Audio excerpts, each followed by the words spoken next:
We hot. All right. Hello, everyone. My name is D. Coop, and I am the host of Coop's Corner. Now, this is my first show, y'all, and I want to let y'all know that this is my first show, and this is very exciting to me. It's Coop's Corner, and this is my first show, and I want to let y'all know I have a very special guest here with me today. I wouldn't have done it any other way without this person right here. This is my dog. This is my best friend. This is the person I talk to the most out of anyone that I talk to. This is my sister Marlicia Cooper right here. My name is Marlicia. Thank you. Yeah. Not Marlicia. Marlicia. Marlicia. They call her Molicia. I know, Molicia. But anyway, yeah, this is my sister Marlicia, man. And y'all might say, hey man, they kind of look like, well, that's probably looking like her. That's my sister. Indeed. Yeah, right? Indeed. But anyway, we're here today, man, and this is my first show. And what we want to talk about today is about family values, right, sis? Yeah. So, me and my sister, we talk sometime about family values. We do. We talk about a lot of things. A lot of things. Mm-hmm. And so some of the things that we've covered within the family was pecking orders in the family. Yeah, we talk about that. Yeah, we talk about that too. Now, every family have problems, and I'm pretty sure that everybody go through things within life, and families in disarray. We have disagreements. And stuff like that, yeah. So let me ask you this, sis. Mm-hmm. When a family is in disarray, Mm-hmm. how do you get that back? What do? Do you have to forgive and forget? I mean, I don't think we ever forget. Yeah. But forgiveness, yes. You got to have forgiveness for everybody in this walk of life. Family, friends. We supposed to have forgiveness anyway. Right. But the thing is, accountability is most important. Because it's hard to forgive people when if you think somebody's wronged you and they won't take accountability for it. Right. So how can you forgive a person that won't take accountability for what they've done wrong? Okay, so you know what I mean? You say accountability. Yeah. So do you mean like a person's coming to you and say, hey, I'm sorry for what I did, it'll never happen again? When you say accountability, what do you mean by accountability? As far as a person taking blame for their actions or taking... Yeah, you have to own what you did. Okay. You know what I'm saying? Okay. Like, if I wrong you or Right. you wrong me and I come to you, even if you think you haven't done anything to me, Right. and I come to you and I say, hey, I feel like you did this, that, and the third. Okay. Even if you don't feel that, if you love me the way you say you do, you'll say, I'm sorry that I made you feel that way, that you perceived my actions like that, but it wasn't my intention, or whatever. Yeah. And then sometimes you do something to people and it is your intention, because you either pissed off or something make you do it. The devil getting all of us. Yeah. You know what I'm saying? Yeah. So sometimes, because we fail, we don't always make the best decisions. That's right. So when you do something wrong, either intentionally or unintentionally, you apologize. You apologize. You own it. You apologize. Yeah. So, and the best apology is change behavior. Change behavior. Exactly. Right. Because if you apologize to someone and then you keep doing same shit over and over those again, words mean nothing anymore. they mean nothing. That's just who you are. Yeah, that's just who you are. And sometimes you have to accept the person for who they are. Yeah, because somebody got to accept me for who I am. Right. You know what I'm saying? And I appreciate that you do. That goes hand in hand. Yeah, it go hand in hand. Yeah, it does. Yeah. So let me ask you this. Back when we were growing up, we had the big mama. Yeah. And the granddaddy, and we don't have per se a big mama and a granddaddy within the families anymore. Right. Now you have Gigi's. Yeah. You have what's some other names that they use? Yayas. Grandma. So why do you think some of these grandmothers don't want to be big mama, and some of these so per se grandfathers don't want to be granddaddy anymore? I mean, now Papa. Yeah. And then you in your 50s, so Papa is an older term. I really can't speak to that because I don't have grandkids. Yeah. You know, because I said, at first, I ain't gonna lie, I wanted my grandkids to call me Yaya. Yeah. But that is, I think that's Mexican for grandmother. I believe so. Yeah, I think it's Abuelita or some shit like that. That's the Mexican. But I think Yaya is kind of a term that Hispanics use or something. Yeah. So, but now, you know, I've decided that I want my grandkids to call me Big Mama. Big Mama. Yes. I like Big Mama. Yeah, me too. I like Big Mama. Yeah, I got Big Mama vibes. Yeah, you do. And she remind me so much of Catherine Porter, y'all. Yeah. And that's our grandmother, man. May she rest in peace. We miss and love her so much, I miss her to death. I'm telling you, man, our family has not been the same since that lady left, man. She was like the backbone. Now, you talking about family values. Values, right. That's who shaped and molded our family. Yeah, she was the backbone of our family. Yes, and she represented the values that we were supposed to have. Even, although when I was younger, I thought they were harsh. Right. You know, I was like, oh, she's so mean. She, you know, why she treat people like that? Blah, blah, blah. But people, I can't cuss on your podcast, huh? Yeah. Because you know I'm a cuss. I'm a cuss. Say what you want to say. Yeah, because people, you know, these motherfuckers is crazy. Right. You know, people is some motherfuckers. Yeah. So, you know, sometimes you gotta put a motherfucker in check. You gotta, you know what I'm saying? Because if you don't, people run all over you. Right. You know, and Big Mama didn't play that. She played. And if I tell you this here, remember this? If we argue, I don't care if me and you mad, me and Serena mad, you and Serena, Tonya, whoever it is. When you cross Big Mama's threshold, it ain't no damn mad. Yeah, on you know, you gonna tighten up. You gonna tighten up. You know, she gonna walk around with that 22 in her purse. Yeah, and there wasn't no twerking and stuff like that. I don't think we even drunk or had a beer. She let us have a beer. Really, did she? Yeah. As we got older. But when we were older, but you couldn't be drunk. No, you couldn't be drunk. No. You couldn't be drunk and smoking weed around. Oh no. You gotta walk around a prayer to smoke weed. And that's what they used to do. Yeah, walk around a prayer. That's the horse prayer. Yeah, some of my cousins used to do that. Yeah. That was back in the day. Way back in the day. You gotta walk around a prayer. Yeah. So, you know, since this family value thing that we're talking about, and I believe that a lot of families are not together and worshiping like they should together. No, they're not. Know, going to church together. Back in our days, we all went to the same church as a family, pretty much. Yeah. We all had Sunday meal at Big Mama's house, you know? And so we don't do that anymore within our family, do we? No. I mean, and that's, you know, like I was saying, that's a part of how Big Mama raised us and a part of the values that she presented to us, you know, and that we had to follow. And see, that's a big thing right there, like you said. Families are not going to church together.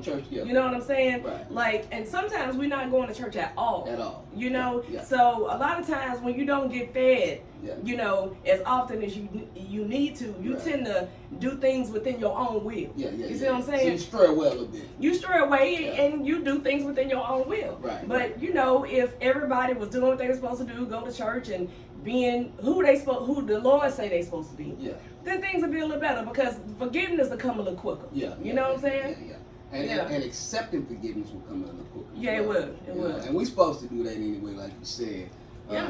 But you know, and you know, you and I talk about this pecking order thing, and so much in black families, and I'm gonna say black families because we are black, you know. So in most black families, your pecking order starts with the matriarch of the family, which is supposed to be. Did you say matriarch? It's the matriarch, right? Do you think it was matriarch? No, it's supposed to be the man. It's supposed to be a man. Yeah. So what is that? Patriarchy, right? Yeah. That's where it is. Yeah. Right there. But and a lot of times, a lot of families don't have that.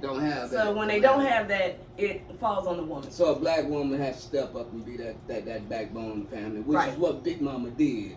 You know, Granddaddy was a strong man, but he wasn't that strong voice unless he had to be. He was more of a silent voice that was strong. Yeah, I think didn't he have to say anything to look at you. Yeah, I think he had a lot of strength. You know what I mean? It was just a quiet strength. Yeah, because I really think Big Mama knew how far to go. How far to push. Yes. I think she knew how far to go. You know, and a man, let me tell you something that, well, I think, I can't tell you about men, but the kind of man I like and that I respect is that I know sometimes women, especially black women, we can get a little boisterous, you know, little blah, blah, blah, blah, blah, you know, but we gonna keep you tight though, you know what I mean? We're gonna keep you where you need to be so you won't fall off and whatnot. And to me, a quiet man would just let you do whatever you're doing. Right. You go do what you're doing. You know what I'm saying? I'm not worried about that because guess what? I'm not a broad. Well, I'm not gonna argue with you. Well, I think as you get older, and I know in my case is, as I got older, I'm less to be just confrontational. Yeah. You know, I'm like the quiet type now, you know. But when I was younger, you know for a fact that I wasn't like that. No. I wasn't the quiet type. No. You know, you come at me, you better come correct. It is so odd. Yeah. So, you know, I've changed and I've grown. Yeah. And with wisdom comes knowledge. And with knowledge comes wisdom. You know, I've just grown in so many ways. And and I'm proud of you too. Yeah. I'm proud of myself, to be honest. You should be. Because there's so many times since the God, you know, that devil, he checking me, man. He always busy. He testing me, see what I'm gonna do. Yeah. You know, and I have to say, man, that ain't me no more. I can't do that anymore. Change. Yeah. So, you know, I don't know, sis, but you come on, man, tell me something. What I tell you though, the devil ain't gonna mess with nobody who already working for him. Right. You know, if you on his team, what he gotta mess with you for? He ain't gonna waste no bullets. He ain't gonna waste no bullets on you. Yeah. You know, he got it for the one who doing the Lord's work. That's right. So, you know, and let's go back to this pecking order thing you're talking about. So you said it should be a man. Yeah. So in our cases, you know, we don't really have a so-called grandfather. Yeah. Our father died when we were pretty young, and you know, and God rest his soul. Earl James Cooper, that was our dad. His name, we call him EJ. Right. God rest his soul. But we didn't really have that because our father died at a young age. Right. So, and I'm the only boy of the family. Right. With two sisters. Right. So, I didn't really have that male role model per se. You did. Coming up. So I kind of looked at my grandfather, you know, and so now I think that some of his ways I'm taking on. Yeah. Has been a quiet, silent type within the family, which is not always good, by the way. Well, I mean. Because sometimes you gotta raise a little hell. I mean, you do, but you got to pick your battles too. You gotta pick your battles. Yeah, now you ain't gonna be arguing with no woman about every little bit of thing. Oh, hell no. I know, because that make you a bro. Yeah. You pick your battles, and when it's time for you to put your foot down, you put it on down. Right. Yeah. Right. So, but I just see myself taking on the role so much as granddaddy now. Yeah. You know, but I think that we really need. And nothing away from my mom, man. Our mom is she's a great, beautiful soul. Yeah. Alice, man, that's our mom. Everybody know about Minnie P. But our mom is like I mean, if you dislike Minnie P. Alice, there's something wrong with you. Something wrong with you. She's a kind person. Yeah. And if she don't even like you, you ain't gonna even know she don't like you. You would never know. You would never know. You would never know. She gonna treat you the same as if she likes you. Unless you mess with her kids. Unless you mess with her kids. And you mess with her kids, it's a different thing. Yeah. That look like that'll be feisty. You know? She gunning for you. Ooh, she coming for you, yo. Yes, indeed. Yo, oh Alice, boy. But you know, our mom is more like. When she was coming up, Marlisha, now, you know, I'm not sure if you remember this. You probably do. Big Mama was a little bit harder on Mom than she was on her boys. Her sons, yeah. Yeah. So why do you think that was? I mean, you know. I don't have all the answers. Right now. Yeah, but I can tell you speak from my experience. Yeah. Okay? So I think, you know, since we didn't have our dad or whatever, you know, Big Mama was. Do you think Big Mama was harder on the girls, the granddaughters, Big Mama was harder more so on y'all. Exactly. Than me, because she would say, he the only boy. Y'all do what he say. Exactly. So she wasn't as hard on you either. Right. You know, so she expected a lot out of me, Serena, and Tanya. Yeah. You know what I'm saying? She expected more out of us than you got away with stuff. So she did that with all of y'all within the family, all the females. Yeah, in the family. yeah. She was harder on us. She was harder.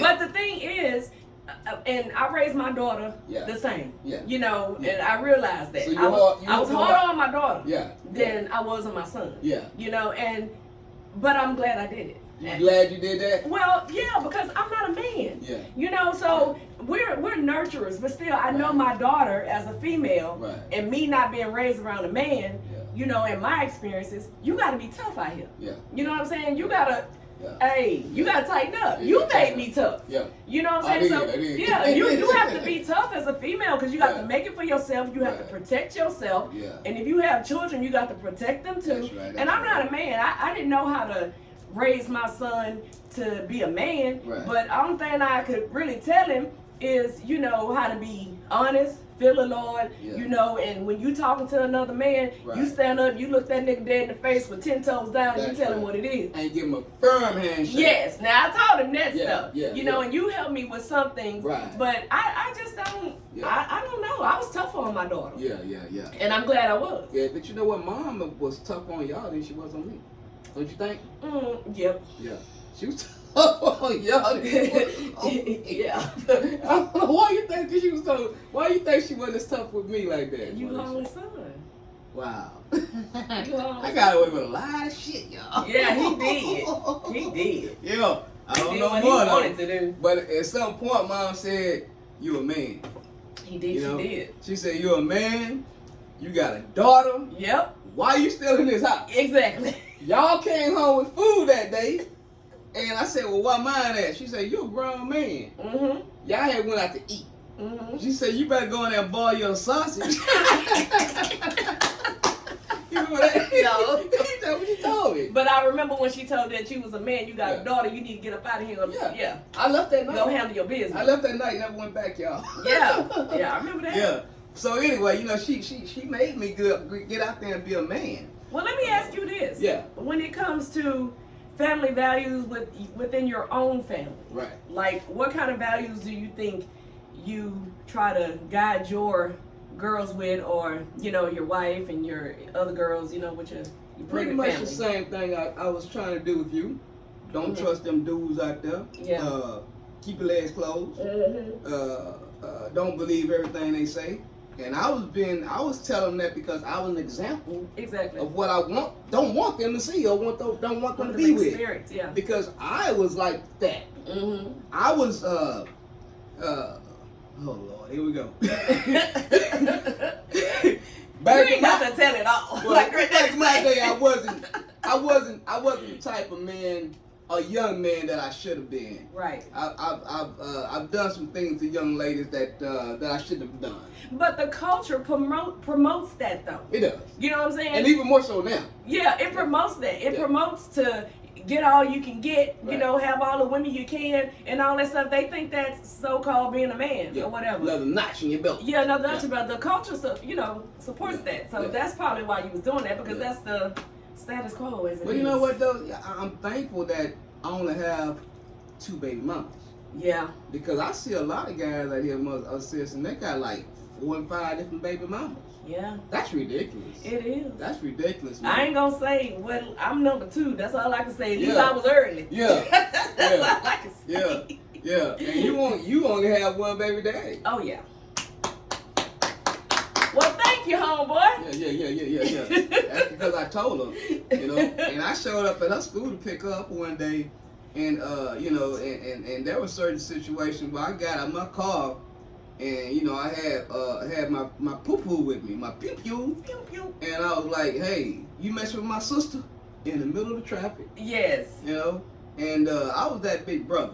And everybody knew Coop was crazy back then. Yeah, and they was like, "Oh, that's Coop's sister." Yeah. You know, so you know, Daddy was gone, but you did protect me from dudes. Yeah. You know, you instilled fear in me. You know, because I was scared. Because I was like, if my brother catch me, he gonna kill me.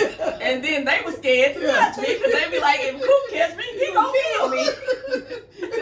You know what? And I remember seeing what Mama told me when Dad died. She say, and our uncles, Uncle Bobo and Uncle Butcher, they would say, "You the man of the house now." Mm-hmm. So I'm the man of the house now. Right. So you didn't even know what you was doing. And didn't know what I was doing. Don't know what it takes to be a man of the house. For real. It's more than just sticking your chest out. Yeah. It's more than telling somebody and being mean to someone. Mm-hmm. It's more than yelling at the top of your lungs that, and you try to put fear in someone. Actually, a man doesn't put fear in someone. He put love in someone. Exactly. That's what a man is supposed to do. So, I had it all wrong. Would you agree that a man is basically a servant to his family? Yes. Yeah. Yes. Yeah. Yes. Just like he's a servant of the Lord. Yes. Yes. Yes. Yeah. Praise Jesus. Praise Jesus. Hey. Jesus. Hello. Jesus. Hallelujah. Yes, a man is a servant to his family. He's a servant. Yes, you have that within your relationship. Yes, I do. You do. Yes. Yeah. Mm-hmm. Yeah. So I know what we're talking about right now. Can we say anything? Say what? Oh, Russell Dawson. Well, Anthony. Yeah, I do. Yeah. He is really, really good to me. Right. Really nice. He's a nice guy. He's nice. Like I told him today, we was talking. I say, well, you can plan, but the Lord unplanned. Yeah. Okay. Because my plans, baby, was. Yeah.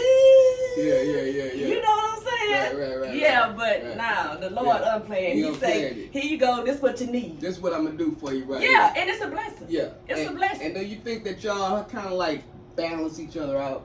We do. You do. We do. Yeah. And not just like taking care of me materially or financially or whatever. Because he does a great job. But the reason why I like him so much is because he takes care of my emotions. You know what I'm saying? He handles my emotions. He takes the weight off of me. Yeah. You know what I mean? Because to tell you the truth, I think I'm a little negative when it comes to looking at different aspects of things. Right. I think I'm what they call that shit? When you negative. Negative? No, it's a fancy word for negative. It's a fancy word. I don't know what the fancy word is. Well, anyway, is. I'm that there. You that there? Yeah. But Russell, his glass is half full. Right. Mine is half empty. Right. So every time I say something negative, Russell turn it around. So it's balanced. Turn it around. Yes, he does. And I help him because, oh Lord Jesus, he need help. Yeah. So I hope so. Right. Well, sometimes a man needs that hope, as you first say. Well, that's what them means. But and that's what it is. It's hope. It's hope. It's hope. Yeah. And so sometimes a man. It's hard to be a man sometimes. It is hard to be a black woman too. It is hard to be a black woman. Mm-hmm. And sometimes a man just want to, sometimes we get weak. Yeah. And it's always good to have that strong woman behind you to say, no, keep pushing. You can do this. You got it. Well, let me tell you something about, we can be more of encouragers. That's what I like to use. Right. But in order to become a strong woman, you got to wear some. You got to get some stripes for that. You got to experience some pain. Yeah. To be labeled a strong black woman. Yeah. That's some hurt. Yeah. That's some let down. Yeah. That's a lot of stuff. So I don't take that as a compliment. Yeah. You know what I'm saying? Right. Because it's tough. Yeah. To do that. I'm an encourager. Yeah. I think I encourage. We ain't even talk about family values, I don't think. But anyway, I'm an encourager. Like family values. Maybe. Because I'm an encourager. I like to encourage my friends. Right. I've always kind of been of a encouraging kind of person. Right. Well, you know what? You talking about when you go through things in life. Mm-hmm. So when you go through things in life, it shouldn't bring you down. But sometimes it does bring you down. Sometimes it But can. it builds you to be stronger too, though, right? Yeah. It always does. That's the Lord's way. Or you can use it to be stronger. That's what the Lord wants you to do. Yeah. Because He don't take you through things to make you weak. He take you through things so you can learn of His ways. Yeah, but some people jump off the building. I mean, but that ain't. Well, who do you know that jumped off the building? We ain't gonna say no names. Yeah, we ain't gonna say nothing. But y'all know what we talking about. Some of them other people will go jump off the building. No. I mean, you have to just let things like that in your life make you stronger. You have to learn from it. I mean, you said how much you've grown, and that's what I respect in people. People who say, I'm not changing. Right. This is who I am. Yeah, I don't like that. Yeah. I can't fool people like that because you have to. You have to. You have and to you grow. Should. You should grow because if you don't grow, then you stuck. You stuck in the 80s. You stuck in the You can't even tell me nothing if you don't want to grow. Well, no growth, there comes no wisdom, None. So if you're not growing, you gotta grow. Like a plant grows. Yeah. And a plant grows because water. It's getting water. Yeah. It's getting sunlight. It's getting nourishment. Yeah. So it's growing. Right. So if you stop growing, that means you're not getting any nourishment. Right. And nourishment for us will be life. Yeah, it is. Will be life. So yeah, you have to grow in life. And since we got to wrap this up, man. But it was so good having you on the show, man. I was so glad to be the first guest. Yes. And you're gonna come back, right? Yes, I'll come back. So y'all, hey man, this is D Coop, man, and this is Coop's Corner. I'm gonna have my Instagram on here for y'all. I'm gonna have my Facebook. I'm gonna have my YouTube subscription on that, man. Y'all go and support your boy, man. And once again, this is Coop's Corner. You want to give a shout out to anybody? Shout out to Russell and my mama and Duty and my kids. But one. Yeah. Love y'all, man. Peace and happiness. Shout out to South Park. Shout out to Harrisburg. Shout out to Smith Edition. And shout out to our mama. Already. We love you, mama. Love you, mom. Peace. Let's see.